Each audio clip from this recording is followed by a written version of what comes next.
శ్రీ గురుభ్యో నమః. శ్రీమాత్రే నమః. 26వ తేదీ శనివారం, జూలై నెల 2025 నాటి దినఫలాలు. మేషరాశి వారికి ప్రతిరోజు చెబుతూ ఉన్నటువంటి జాగ్రత్తలు తీసుకోవలసిందే. అయితే వీరికి ద్వితీయ స్థానము చాలా బాగుంది, చతుర్థ స్థానము చాలా బాగుంది. చతుర్థంలో బుధుడు బాగున్నారు, బుధాదిత్య యోగం బాగుంది. ద్వితీయంలో శుక్రాచార్యుల వారు బాగున్నారు. ఇటువైపు లాభస్థానంలో రాహు గారు బాగున్నారు. వెరసి 3 గ్రహాల యొక్క ఉనికి చాలా చాలా బాగుంది. అయితే జాగ్రత్తల అంశాలే అని ఎందుకు చెప్పి ఉన్నాను అంటే, ఏలినాటి శని జరుగుతూ ఉన్నప్పుడు గురుబలం చాలా చాలా ఉపయుక్తం అవుతుంది. అసలు గురుబలం వల్లనే మీరు ఏలినాటి శని యొక్క దుష్ప్రభావాన్ని మర్చిపోతారు. అలాంటిది ఇక్కడ ఏలినాటి శని జరుగుతూ ఉండగా గురువుగారి బలం లేదు, కేతు బలం లేదు, లాభస్థానంలో రాహు బలం మాత్రమే ఉంది. అయితే ఇక్కడ ఇంకో అదృష్టవంతమైన విషయం ఏంటంటే, ఈ రాహు గారు లాభస్థానంలో ఉంటూ గురువుగారి యొక్క దృష్టిని అందుకుంటున్నారు. ఇది చాలా చెప్పదగినటువంటి సూచన. అద్భుతమైన ఫలితాలు మీ సొంతం. మరి వ్యసనాలకి దారితీసే విధంగా శనిగారు మిమ్మల్ని ప్రేరేపిస్తూ ఉంటారు. మీ బుద్ధి వ్యసనాల వైపు మళ్ళబడేటట్టుగా ఉంటుంది. జాగ్రత్తగా చూసుకోండి. స్థాన చలనానికి అవకాశం ఉంది, ఇది కూడా జాగ్రత్తగా చూసుకోండి. ఖర్చులు ఎక్కువగా అయ్యే పరిస్థితి కనిపిస్తోంది, ఇక్కడ కూడా జాగ్రత్త వహించాలి. అలాగే అయ్యే పనులన్నీ ఆగిపోయే దిశగా ఉంటాయి, కృషిని బాగా పెంచాలి. దూర ప్రాంత ప్రయాణాల విషయంలో దూర ప్రాంతాలకి మీకు ట్రాన్స్ఫర్స్ అవ్వడం కానీ, లేదా రోజు వెళ్ళి వచ్చేటటువంటి పనులు పడడం కానీ, ఇలాంటివి ఏమన్నా ఉండేటటువంటి అవకాశం కనిపిస్తోంది. ఈ విషయాలన్నింటిలోనూ జాగ్రత్తగానే ఉండాలి అని చెప్పి గ్రహాలు మనకి తెలియజేస్తూ ఉన్నాయి. మరి బాగున్న అంశాలలో మీకు కుటుంబ రీత్యా బాగుంటుంది, వాక్కు రీత్యా బాగుంటుంది, మాతృవర్గ రీత్యా బాగుంటుంది. ఇవన్నీ కూడా చాలా చాలా బాగున్నాయి. మరి ఎప్పుడైతే జాగ్రత్తల అంశాలు కూడా ఎక్కువగా ఉన్నాయో, తీసుకోవాల్సిన అంశాలు తప్పనిసరిగా జాగ్రత్తలు తీసుకోండి అని చెప్పి తెలియజేస్తూ ఉన్నాను. ఇక సుబ్రహ్మణ్యేశ్వర స్వామికి స్తోత్రపారాయణాలు చేయడం ద్వారా ఒక 11 రోజుల కాలమో 21 రోజుల కాలమో సమయాన్ని నిర్దేశించుకొని పుట్టలో పాలు పోసేది అలవాటు చేసుకోండి. ఇది కూడా చాలా చెప్పదగినటువంటి సూచనగా తెలియచేస్తూ ఉన్నాను. ఆరోగ్యంతో ఉన్నవారు ఏం పర్వాలేదు, అనారోగ్యం ఎవరికన్నా ఉన్నట్టయితే తప్పనిసరిగా పుట్టలో పాలు పోయడానికి ప్రయత్నం చేయండి. ఆరోగ్యం ఇనుమడిస్తుంది. మీకు ఓపిక లేకపోతే మీ గోత్రనామాలు చెబుతూ మీ వాళ్ళు ఎవరినైనా కానీ పుట్ట వద్దకు పంపి పాలు పోయండి. పుట్టలో అత్యధికమైనటువంటి భగవంతుని యొక్క శుభ ఆశీస్సులు అందుకుంటారు, మానసిక ప్రశాంతతతో ఉంటారు. శుభం. వృషభ రాశి వారికి అనుకోని అదృష్టం మీకు వెంబడిస్తూ ఇప్పటికీ ఇంకా వెంబడిస్తూనే ఉంది. లాభస్థానము చాలా బాగుంది, ద్వితీయ స్థానం బాగుంది, రాశి బాగుంది, తృతీయం బాగుంది. ఇవన్నీ కూడా చెప్పదగినటువంటి విషయాలుగా తెలియచెప్తూ ఉన్నాను. అనుకోని విధంగా అవాంతరాలు తగ్గిపోతాయి. శుభకరమైనటువంటి కార్యక్రమాలన్నీ ఇంట జరుగుతాయి. అది పెళ్ళి అవ్వచ్చు, ఉపనయనం అవ్వచ్చు, లేదా ఇంకా వేరే ఏదైనా పేరెంటాలు అవ్వచ్చు. ఏ రూపకంగా అయినా శుభకార్యాల నిర్వహణ గృహంలో కనిపించేటట్టుగా ఉంది. వివాహం కాని వారికి వివాహం కుదిరేటటువంటి పరిస్థితి, నూతన వస్త్రాలు కొనుగోలు చేసేటటువంటి పరిస్థితి, నూతన బహుమతులు వాటిని సమకూర్చునేటటువంటి పరిస్థితి, ఊహించని విధంగా లాభాలు వచ్చే పరిస్థితి, గురువుగారి యొక్క స్థితి సంచార వైభవం చేత మీ యొక్క వాక్కు చాలా బాగుంటుంది, గృహం బాగుంటుంది, సంతానం బాగుంటారు, సిరి సంపదలు కలుగుతున్నాయి, కీర్తి ప్రతిష్టలు ఉన్నాయి, ఆరోగ్యం బాగుంటుంది. వ్యక్తిగతంగా మీరు చాలా ఉన్నతులుగా అందరూ పలువురు గౌరవిస్తారు. అనేక విధాలా మీరు బాగున్నారని చెప్పి తెలియజేస్తూ లలిత సహస్రనామ స్తోత్ర పారాయణాలు చేయండి, మరింతగా బాగుంటారు. శుభం. మిథున రాశి వారికి చాలా దైవం మీకు సహాయం చేస్తోంది. సాక్షాత్తు దేవుడి యొక్క ఆశీర్వాదాలు మీకు ఉన్నాయి అన్నట్టుగా మీరు సంచరిస్తూ ఉంటారు, ప్రవర్తిస్తూ ఉంటారు. ఇది చాలా చెప్పదగినటువంటి సూచన కింద లెక్క. వ్యక్తిత్వం బాగుంది, కుటుంబం బాగుంది, క్రమశిక్షణ బాగుంది, మాట తీరు బాగుంది, అన్నదమ్ముల యొక్క సహాయ సహకారాలు బాగున్నాయి. అనుకోని విధంగా ముఖ్యమైన కార్యక్రమాలలో నిర్ణయాలు బాగా తీసుకుంటారు. అలాగే ఉద్యోగరీత్యా బాగుంది. ఊహించని విధంగా ఆభరణాలు, సువర్ణ ఆభరణాలు కొనుగోలు చేసేటటువంటి పరిస్థితి బాగుంది. కీర్తి ప్రతిష్టలు ఉన్నాయి. సంతానం పట్ల మక్కువ, ఎవరికైనా మక్కువ ఉంటుంది. ఎక్కువ బాధ్యత ఉండడము, సంతృప్తి కలిగి ఉండడము చేస్తారు. అదే రుణభారాల విషయంలో రుణభారాలు తగ్గిపోయేటటువంటి పరిస్థితి కనిపిస్తుంది. భార్యాభర్తల అన్యోన్యత బాగుంది. వ్యాపార భాగస్వాముల అన్యోన్యత బాగుంది. ఈ విధంగా చాలా రంగాలలో చాలా రకమైనటువంటి అంశాలలో మీకు అనుకూలమైనటువంటి పరిస్థితులు ఉన్నాయి. ఇది చాలా చెప్పదగినటువంటి సూచన అని చెప్పి తెలియజేస్తూ ఉన్నాను. అన్ని విషయాలలోనూ మీరు చక్కటి కృషి చేస్తున్నారు, ఓర్పు కలిగి ఉంటున్నారు, విజయాన్ని అందుకుంటున్నారు. ఇంకా ఎక్కడైనా చిన్నపాటి అసంతృప్తులు ఉంటే భగవత్ ఆరాధన చేయండి, అవి కూడా సమసిపోతాయి. మీకు ఉజ్వలమైనటువంటి వ్యక్తిత్వం ఉంది అని చెప్పి తెలుస్తుంది. ఉజ్వలమైనటువంటి భవిష్యత్తు కూడా మీ కళ్ళ ముందర కనిపిస్తూ ఉంటుంది. చాలా చాలా సంతోషంగా ఉంటారు. శుభం. కర్కాటక రాశి వారికి శుక్రాచార్యుల వారి యొక్క స్థితి చాలా చాలా బాగుంటూ ఉన్న కారణం చేత లాభస్థానము, ధనము వస్తుంది అనేటటువంటి ఆశతో ఉంది. మరి మిగతా గ్రహాలు మీరు ధనం ఖర్చు పెట్టే విధంగా ఉంది. కొంచెం మానసికమైనటువంటి అసంతృప్తి ఉండే విధంగా ఉంది. అలాగే రాశిలో ఉన్న చంద్రుడు ఇచ్చేటటువంటి మనోబలం చాలా చాలా ఎక్కువగా కనిపిస్తుంది. ఇవన్నీ కూడా చెప్పదగినటువంటి సూచనలుగా తెలియజేస్తున్నాను. భార్యాభర్తల మధ్య అనురాగం విషయంలో కానీ, ఏదైనా లాటరీస్కి సంబంధించి కానీ, దూర ప్రయాణాలకు సంబంధించి కానీ, అలాగే సంతానానికి సంబంధించి కానీ, మాతృవర్గ రీత్యా కానీ, అన్నదమ్ముల సహాయ సహకారాల రీత్యా కానీ మీరు ఎవరి గురించైనా సరే ఓర్పు కలిగి ఉండండి. ఇది చాలా చాలా చెప్పదగినటువంటి సూచన. ఖర్చులు తగ్గించుకోవడానికి ప్రయత్నం చేయండి. శుభకరమైన సంతృప్తికరమైన జీవితం అయితే మీకు ఉంది. ధనము తక్కువగా వచ్చేటటువంటి పరిస్థితి ఉంది. ధనము వస్తుంది ఊహించని విధంగా, కానీ అది తక్కువగానే ఉంటుంది. మీ అవసరాలకు మాత్రమే ఉపయోగపడుతుంది. అందులో కూడా కొన్ని అవసరాలకే ఉపయోగపడుతుంది. మిగతావి మీరు ఇంకా ధనం రావాలి అని కోరుకుంటారు. అలాంటి పరిస్థితుల మధ్య నవగ్రహ స్తోత్ర పారాయణాలు చేసుకోవడము, నవగ్రహాల యొక్క యాగాన్ని ఒకసారి నిర్వహించుకోవడం చాలా చాలా మంచిది అని చెప్పి తెలియజేస్తూ ఉన్నాను. శుభం. సింహరాశి వారికి ప్రతిరోజు చెప్పేటటువంటి మాటలు ఒకసారి గుర్తు చేసుకోండి. గ్రహస్థితులు తెలియజెప్తున్నాను, దృష్టి చెప్తున్నాను, రాశిలో ఉన్న గ్రహం ఫలితం చెప్తున్నాను, అది ఏ స్థానంలో ఉందో ఆ స్థానానికి సంబంధించిన ఫలితం చెప్తూ ఉన్నాను. ఇలా ఎక్కడ ఏ సందర్భానుసారంగా చెప్తూనే ఉన్నా.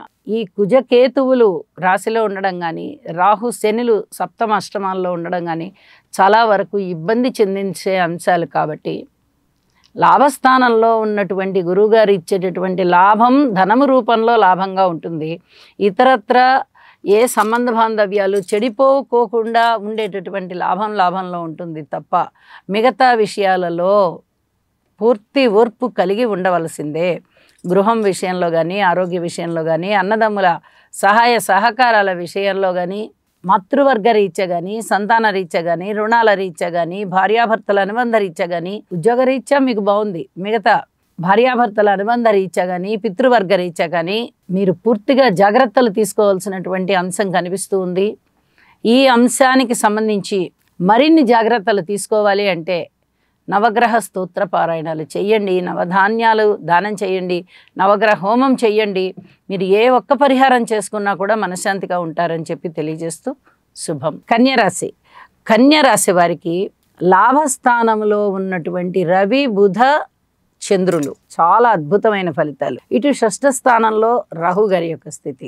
రెండు రాసులు కూడా 4 గ్రహాల యొక్క ఫలితాలను, శుభ ఫలితాలను ఇచ్చి కూర్చుంటున్నాయి.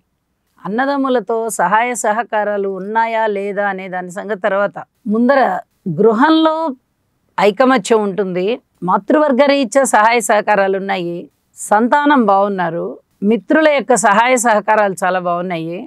జీవన విధానం విషయంలో కొన్ని మార్పులు చేర్పులు చేసుకుంటారు. అవి బాలేదు అన్నవారు మీతో కలహిస్తారు. అలాగే పిత్రార్జితాలు బాగున్నాయి. పితృవర్గ రీత్యా అనేక రకాలుగా మీకు సహాయ సహకారాలు అందుతున్నాయి. పై అధికారుల యొక్క మందలింపులు లేకుండా చూసుకోండి. ఇది ఒకటి చెప్పదగినటువంటి సూచనగా తెలియజేస్తూ ఉన్నాను. ఇక మిగతా అన్ని విషయాలలోనూ పూర్తి ఓర్పు కలిగి ఉండవలసిందిగా సూచన. గురుబలం ఇంకొక 85 రోజుల్లో మారిపోబోతున్న కారణం చేత అద్భుతంగా మీకు ఈ లోపలే మంచి మంచి బీజాలు పడతాయి. అవన్నీ చక్కగా పెరిగి మొలకలై వృక్షాలై మీకు అధికమైనటువంటి సంతృప్తిని, సంపదల్ని ఇస్తాయి. లాభంలోకి రాబోతూ ఉన్నటువంటి గురువుగారి ఉచ్చస్థితి లాభస్థానం కన్యారాశి వారికి అవుతున్న కారణం చేత ఈ విషయాన్ని చెప్తూ ఉన్నాను. ఇది మనసులో పెట్టుకొని ఉత్సాహవంతంగా రోజులు గడపండి అని చెప్పి తెలియజేస్తూ, నవగ్రహారాధన చేసుకోవడం ద్వారా మరింతగా మానసిక ఉల్లాసం పెరుగుతుంది. అలాగే శనిగారికి ఒక్కసారి తైలాభిషేకం చేయడం ద్వారా కూడా మీకు చాలా బాగుంటుందని చెప్పి తెలియజేస్తూ శుభం. తులారాశి వారికి అసలు చెప్పక్కర్లేని విధంగా గ్రహాల యొక్క సంచారము చాలా చాలా శుభ ఫలితాలను ఇస్తూ ఉన్నాయి అని చెప్పచ్చు. ఇంచుమించుగా అన్ని గ్రహాలు కూడా అద్భుతమైనటువంటి స్థితిలో ఉన్నాయి. అద్భుతమైనటువంటి స్థితిలో ఉన్నటువంటి గ్రహాలు ఇచ్చేటటువంటి ఫలితాలని వర్ణించడానికి మనకి అలివే అవుతుందా? దశమం చూస్తే దశమంలో రవి, బుధ, చంద్రులు బ్రహ్మాండమైనటువంటి పరిస్థితి. ఏకాదశం చూస్తే కుజకేతువులు, నవమం చూస్తే గురువుగారు, అష్టమం చూస్తే శుక్రాచార్యుల వారు, షష్టం చూస్తే శనిగారు. ఇక పంచమాన్ని చూద్దామంటే రాహు ఉన్నారు, కొంచెం ఇబ్బందికరంగా ఉంటూ ఉన్నప్పటికీ గురువుగారి యొక్క దృష్టి విశేషం చేత ఈ రాశి కూడా పునీతం అవుతూ తులారాశి వారికి శుభ ఫలితాలను ఇస్తుంది. ఇప్పుడు చెప్పుకున్న 9 గ్రహాలు కూడా శుభ ఫలితాలనే ఇస్తున్నాయి. ఉద్యోగ జీవితంలో ఖచ్చితంగా ఉన్నత స్థితికి వెడతారు అని చెప్పి తెలియచెప్పడం జరుగుతుంది. ఉత్తమోత్తమమైనటువంటి బిరుదులు రావడం కానీ, ఇంక్రిమెంట్లు రావడం కానీ, ఉన్నత స్థానంలోకి వెళ్ళడం కానీ, లేదా డిపార్ట్మెంట్ మారినా మీకు ప్రమోషన్స్ ఇవ్వడం కానీ, ఇలాంటివి చాలా చాలా అద్భుతంగా ఉన్నాయి అని చెప్పచ్చు. పిత్రార్జితాలు బాగున్నాయి, దైవ కార్యాలు చేస్తారు, విలువైన ఆభరణాలను కొనుగోలు చేస్తారు. అలాగే మిత్రులు చాలా బాగున్నారు. అనేక రకాలుగా విజయావకాశాలు ఉన్నాయి. కార్యసిద్ధి కలుగుతోంది. మీరు ఏ పని చేపట్టినా 100% లాభాలే. ఇంత గొప్పగా ఉంది. సంతానం బాగున్నారు. ఇన్ని రకాలుగా బాగుంటున్నప్పుడు మీరు వెనక్కి తిరిగి చూడవలసిన అవసరమే లేదు. మీ పనిలో మీరు ఉండండి, మీ కృషి మీరు చేస్తూ వెళ్ళండి. ధన ఆదాయం దానంతట అదే వచ్చి చేరుతుంది. మీకు చెప్పదగినటువంటి సూచన. మానసిక ఉల్లాసం బాగా ఉంది అని చెప్పి తెలియజేస్తూ నవగ్రహ స్తోత్ర పారాయణాలు చేసుకోండి. అలాగే లలితా సహస్రనామాన్ని విడవకుండా పారాయణ చెయ్యండి. మరింత శుభకరమైన పరిస్థితులు మీకు ఉంటాయి. శుభం. వృశ్చిక రాశి వారికి అననుకూల పరిస్థితులే కనిపిస్తూ ఉన్న కారణం చేత నవగ్రహ హోమం చేసుకోండి, లేదా నవధాన్యాలు దానం ఇవ్వండి, లేదా నవగ్రహాల యొక్క స్తోత్ర పారాయణాలు చేసుకోండి. ఇంకొంచెం శక్తి ఉంది, ఖర్చు పెట్టుకోగలము అనుకుంటే నవగ్రహాలకి జపాలు చేయించండి. ఇది చాలా చాలా చెప్పదగినటువంటి సూచనగా తెలియజేస్తున్నాను. అన్ని గ్రహాలు అననుకూలంగానే ఉన్నాయి. ఎప్పుడో ఒక్కొక్కసారి ఇలాంటి పరిస్థితి వస్తూ ఉంటుంది. ఎందువల్ల అంటే ఖగోళంలో ఎప్పుడూ గ్రహాలు ఒకేలా ఉండవు. ఒకదాంతో ఒకటి సమ్మిళితం అవుతూ ఉంటాయి, దృష్టిలు పడుతూ ఉంటాయి, వాటి స్వస్థానాల్లో ఉంటాయి, లేదా వాటి నీచ స్థానాల్లో ఉంటాయి. రకరకాలైనటువంటి మార్పులు జరుగుతూ ఉంటాయి. కాబట్టి దానినే మనం గోచారం అని చెప్పుకుంటాం. కాబట్టి ఈ గోచారంలో జరుగుతూ ఉన్నటువంటి మార్పులే శాశ్వతమైనవి అని ఎవ్వరూ అధైర్యపడవద్దు. ఒక్కసారి పరిహారాలు చేసుకోండి. జన్మజాతకం కూడా 90% సపోర్ట్ చేస్తుంది అని చెప్పి తెలియజేస్తూ, ఇప్పుడు చెప్పినటువంటి పరిహారాల్లో ఏ ఒక్క పరిహారాన్ని మీరు పాటించినా మనశ్శాంతితో ఉంటారు. అన్ని విషయాల్లోనూ ఓర్పు కలిగే ఉండాలి అని మరొకసారి తెలియజేస్తున్నాను. శుభం. ధనస్సు రాశి వారికి అనేక విధాలా బాగుంది. గురువుగారు ఎప్పుడైతే రాశిని చూస్తూ ఉన్నారో ఇది చాలా చాలా అద్భుతమైన విషయం. కాగా రాహు గారి యొక్క స్థితి తృతీయ స్థానంలో ఉందో ఇది కూడా అత్యద్భుతమైన గ్రహ సంచారమే. ఈ 2 రాసుల్లోనూ 2 పెద్ద గ్రహాల యొక్క సంచారం జరుగుతూ ఉంది. కాబట్టి ఇక అననుకూల పరిస్థితుల గురించి ఆలోచించద్దు. ఇది చాలా చెప్పదగినటువంటి సూచన. గురువుగారి యొక్క దృష్టి మీకు ఎన్ని విధాలుగా లాభాలను తెచ్చిస్తోంది అంటే కీర్తి ప్రతిష్టలను ఇస్తుంది. అలాగే కుటుంబం మంచిగా చూసుకునే విధంగా ఇస్తుంది, సంతానాన్ని ఇస్తుంది. పబ్లిక్లో ఉన్నటువంటి రిలేషన్స్ మీకు ఏవైతే ఉన్నాయో అవన్నిటినీ మీరు చాలా చక్కగా జాగ్రత్తగా హ్యాండిల్ చేసుకుంటారు. రాజకీయ నాయకుల వల్ల లబ్ధి కలుగుతుంది, అన్నదమ్ముల సహాయ సహకారం కలుగుతుంది. బంధువులతో చాలా వరకు విభేదాలు ఏమన్నా ఉంటే తగ్గిపోయి అన్యోన్యత అనురాగాలు పెరుగుతాయి. అన్నదమ్ముల సహాయ సహకారాలు పెరుగుతూ ఉన్నాయి. ఇక ఉద్యోగ జీవితంలో కూడా బాగుంది అనే చెప్పాలి. వ్యాపార జీవితంలో కూడా మానసికమైన సంతృప్తి ఉంది అనే చెప్పాలి. ఊహించని విధంగా లాభాలు వస్తున్నాయని చెప్పాలి. ఇన్ని విధాలుగా చాలా బాగుంది. కాబట్టి ఏమి 2 గ్రహాలే కదా అని ఏమి మీరు నిరుత్సాహం పెట్టుకోవద్దు అని చెప్పి తెలియజేస్తూ ఉన్నాను. ఇష్టదేవతారాధన విడవకుండా చేయండి. మరింతగా మంచి శుభ ఫలితాలు మీకు కలుగుతాయి. శుభం. మకర రాశి. మకర రాశి వారికి చంద్రగ్రహ సంచారం చాలా చాలా బాగుంది. అలాగే శుక్ర సంచారం చాలా బాగుంది. శని గారి సంచారం చాలా బాగుంది. ఈ 3 గ్రహాల అనుకూల స్థితులు చాలా బాగున్నాయి. అయితే ఇక్కడ చెప్పొచ్చేది ఏంటంటే అనుకూలమైనటువంటి శని గారి యొక్క స్థితి ప్రభావము మీకు ఒక ధైర్య సాహసాలతో కూడినటువంటి మనస్సునిస్తోంది, సంకల్ప సిద్ధినిస్తోంది, మానసిక దృఢత్వాన్ని ఇస్తోంది. అలాగే దగ్గరి బంధువుల యొక్క ఆత్మీయత అనురాగాలు ఉంటాయి, దగ్గరి ప్రయాణాలు లాభిస్తాయి, అన్నదమ్ముల సహాయ సహకారాలు ఉంటాయి, సంతానం చాలా చాలా బాగుంటారు. సంతాన రీత్యా మీకు చాలా అధికమైనటువంటి సంతృప్తి కలిగించేటటువంటి కాలంగా చెప్తూ ఉన్నాను. అలాగే భార్యాభర్తల అనుబంధ రీత్యా కూడా చాలా బాగుంటుంది. ఇది కూడా చెప్పదగినటువంటి సూచన. పబ్లిక్ రిలేషన్స్ బాగుంటాయి. రాజకీయ నాయకుల వల్ల మీకు లబ్ధి కలుగుతుంది. ఇవన్నీ కూడా చాలా ఆనందాన్ని ఇచ్చే అంశాలు అవుతూ ఉండగా కుటుంబ జీవితంలో ఏదైనా అన్యోన్యత తగ్గినట్టయితే అన్యోన్యత పెరగడానికి ప్రయత్నం చేయండి.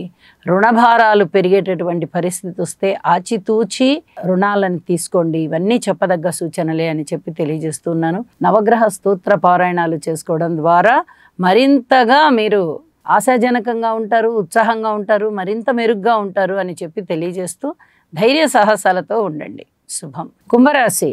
కుంభరాశి వారికి అనుకూలమైనటువంటి గురుగ్రహ సంచారము బాగుంది, శుక్రగ్రహ సంచారం బాగుంది, రవి బుధుల యొక్క సంచారము కూడా చాలా చాలా బాగుంటూ ఉన్న కారణం చేత వీరికి అనేక రకాలుగా ఆదాయాలు పెరుగుతున్నాయి, కీర్తి ప్రతిష్టలు పెరుగుతున్నాయి, సన్మాన సత్కారాలు పెరుగుతున్నాయి, మాతృవర్గ రీత్యా బాగుంది, సంతాన రీత్యా సత్ఫలితాలు ఉన్నాయి, సంతృప్తి ఉన్నది, రుణభారాలు తగ్గిపోతున్నాయి, అనుకోని విధంగా ఆరోగ్యం కూడా మంచిగా సమకూరుతోంది.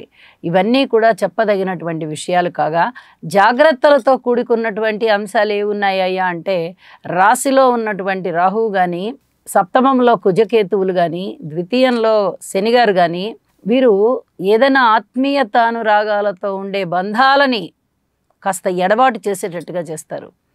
జాగ్రత్తగా ఉండండి. పబ్లిక్ రిలేషన్స్ విషయంలో కానీ, బంధువులతో ఉన్నటువంటి సంబంధ బాంధవ్యాల విషయాలలో కానీ, మిత్రులతో కానీ, కుటుంబంలో కానీ ఐకమత్యం తగ్గకుండా చూసుకోండి, విభేదాలు రాకుండా చూసుకోండి, కలహాలు లేకుండా చూసుకోండి, దుఃఖం లేకుండా చూసుకోండి. ఇవన్నీ కూడా మీ పైన పెద్ద బాధ్యతలుగా చెప్తూ ఉన్నాను. ఇక మిగతా అన్ని విషయాలలోనూ ప్రశాంతమైనటువంటి ఫలితాలు వస్తున్నాయి కదా అని చెప్పి మనకి అన్ని విధాలా బాగుంది అని అనుకోకండి. ప్రశాంతమైనటువంటి ఆలోచనలు మీకు ఉండాలి, ఉంటాయి కూడా. కానీ ఏది ఎంతవరకు ఆలోచించాలో, ఏది ఎంతవరకు చేయాలో అంతే చెయ్యండి, అంతే ఆలోచించండి, ఇది ప్రయత్నపూర్వకంగా చెయ్యండి అని చెప్పి తప్పనిసరిగా తెలియజేస్తూ ఉన్నాను. దుర్గ పూజ చేసుకోవడం ద్వారా, శనిగారికి అభిషేకాలు చేసుకోవడం ద్వారా మరింతగా మనశ్శాంతిని పొందవచ్చు. ఏదైనా వివాహ జీవితం విషయంలో అయినా కానీ, పబ్లిక్ రిలేషన్స్ విషయంలో అయినా కానీ, ఉద్యోగ జీవితం అయినా కానీ, వ్యాపార జీవితం అయినా కానీ మీరు ఏ రూపకంగా ఏ అంశాన్ని తీసుకున్నా కూడా పూర్తిగా ఓర్పు అనేది పాటించండి అని చెప్పి తెలియజేస్తూ శుభం. మీనరాశి. మీనరాశి వారికి ప్రతిరోజు ఒక్కో రకంగా ఉంటూ ఉన్నది. పరీక్షలు ఎదుర్కోవాల్సినటువంటి కాలం అయితే చాలా సుస్పష్టంగా కనిపిస్తూ ఉన్నది. షష్ఠ స్థానంలో ఉన్నటువంటి కుజకేతువుల యొక్క స్థితి మాత్రమే బాగుంటూ ఉన్న కారణం చేత వీరికి ధనానికి లోటు లేకుండా పోయింది. మిత్రుల యొక్క సహాయ సహకారం ఉంది. అలాగే ప్రారంభించిన పనులలో చక్కటి వృద్ధి కనిపిస్తోంది. ఈ చాలా స్పష్టంగా కనిపిస్తున్నటువంటి అంశాలు ఇవి. మరి మిగతా విషయాలండి, స్థాన చలనం కానీ, ఏదైనా అనుకూలమైనటువంటి ద్రవ్యం రావడం కానీ, ఉద్యోగ జీవితంలో కానీ, పితృవర్గ రీత్యా అనుకూల పరిస్థితులు ఉండడంలో కానీ, దూరప్రాంత ప్రయాణాల విషయంలో కానీ, అలాగే అనుకూలమైనటువంటి జీవిత భాగస్వామి యొక్క విషయంలో కానీ, మాతృవర్గ రీత్యా కానీ, సంతాన రీత్యా కానీ అనుకున్నంత శుభకరమైనటువంటి ఫలితాలు కలగడం లేదు. సరిగదా. కుటుంబంలో కూడా ఐకమత్యం లేని పరిస్థితిలో ఉంటూ వీరికి అననుకూలమైనటువంటి పరిస్థితులే ఎక్కువగా, ఫలితాలే ఎక్కువగా కనిపిస్తూ వస్తున్నాయి. దీని గురించి వీరు ఆధ్యాత్మిక చింతనలోకి వెళ్ళవలసిన పరిస్థితి కనిపిస్తోంది. చాలా నెలల నుంచి ఈ పరిస్థితి ఉంది వీరికి. ఇప్పుడు ఇంకా ఇంకా సుస్పష్టంగా కనిపిస్తుంది. ఇంకా ఒక ఇంచుమించుగా ఒక 90-80 రోజుల కాలం వరకు కూడా ఈ పరిస్థితే ఉంటూ ఉంటుంది. కాకపోతే 90 రోజుల్లో మారబోయేటటువంటి గురువుగారి అతిచార సంచారం కారణం చేత చాలా చాలా అద్భుతమైన ఫలితాలు వస్తాయి. ఇప్పుడు మీరు ఎంత నిరీక్షణ చేసి ఉంటారో అవన్నీ కూడా సత్ఫలితాలు ఇచ్చేటటువంటి సమయం అది, గురువుగారు రాశి మారినప్పుడు. అప్పటి వరకు వేచి ఉండండి, ఓర్పు కలిగి ఉండండి, నవగ్రహ స్తోత్ర పారాయణాలు చేసుకోండి, శనిగారికి తైలాభిషేకం చేయించండి, దుర్గా పూజ చేసుకోండి. ఇవన్నీ కూడా చెప్పదగినటువంటి సూచనలు అని చెప్పి తెలియజేస్తూ ఉన్నాను. శుభం. సర్వే జనా సుఖినో భవంతు.